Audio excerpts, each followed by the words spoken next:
coming to you, Peter, what's your sense, first of all, on this very big week, and how are you making your bets across commodities as a sector?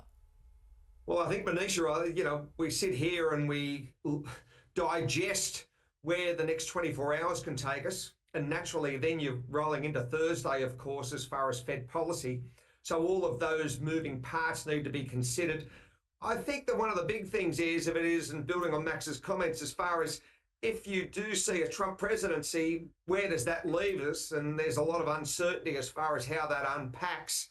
And so we understand the tariff situation. So we've got to get through the next 24 to 36 hours to get a true indication of the momentum, and then appreciate, how the rest of the week looks at it, and naturally how the Fed will look at it from who's going to be possibly in the White House if it's announced by then. But Peter, that's a short-term view, and there's a long-term view as well. Would you say that this week has a possibility of changing the long-term view that people have on commodities? No, they could, Manisha, but I think it's been relatively, look at the asset classes. Look at that. If you look at, first off, precious, it's just been enormous, over this year and really over the last probably couple of years. You're looking at crude oil, it's very choppy, but, it's still got the potential to rise higher with the geopolitical concerns you've got at the moment. You've got, again, hurricane season and that sort of thing moving in for short-term trading. But I think overall, the storyline, it's going to be certainly a market that you want to have in any portfolio leading into 25 and 26 is the commodity sector. So I don't think it's, I think that its best days are ahead of it. Plenty of building going on across the world, plenty of demand. And I think that it's certainly, going to be a hot market to trade again over the next, 18 to 24 months. Absolutely. Peter, so if you had to make a portfolio right now for the next 6 to 8 months to 12 months, let's say, where would you put dollar index? How would you look at precious metals, industrial metals, and then energy?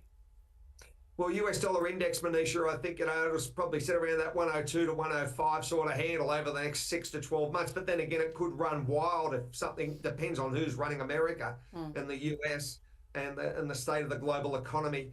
I wouldn't be surprised to see, the labour market is really shaky in the US when you're seeing that 12,000 NFP. So you've got to look at gold. Naturally, the precious metal market has just been enormous, and that's somewhere you've got to find a home.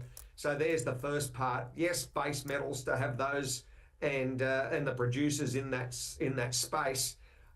Crude oil, you can't be without it because, 100 million barrels a day. If Trump comes in, what that's going to do as far as, a drill, baby, drill mantra that he keeps on talking. You're looking at natural gas production in the US. They're going to be #1 in the world for LNG. So all of that space needs to be really considered and have again in your portfolio, Manisha. So, it's a place to be, and you've got to be very focused on it.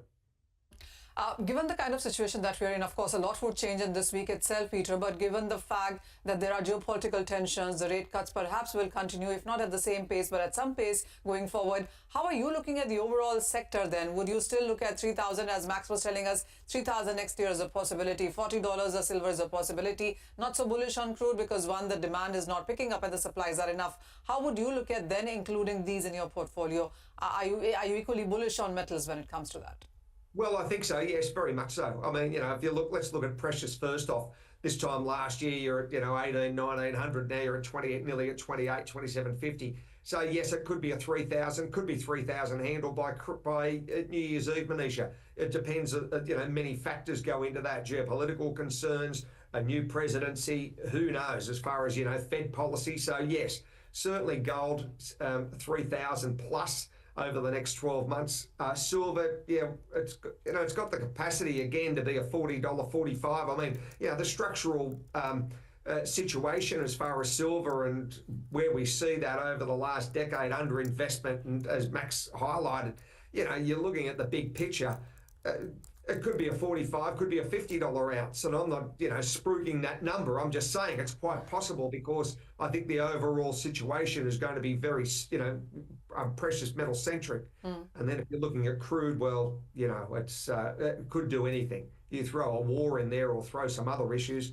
It could be just as easy 60 or 100, Manisha. Oh, well, absolutely. I get your point there. So the dollar index you said is 102 to 105, but gold and silver are definitely to have in your portfolio. Couple of metals which can actually go further and have given good returns in the last 1 year as well. Crude oil prices, as Peter tells us, could go anywhere, and that's a difficult one to add into your portfolio in sense of profits there. Peter McGuire, thank you so much for joining us.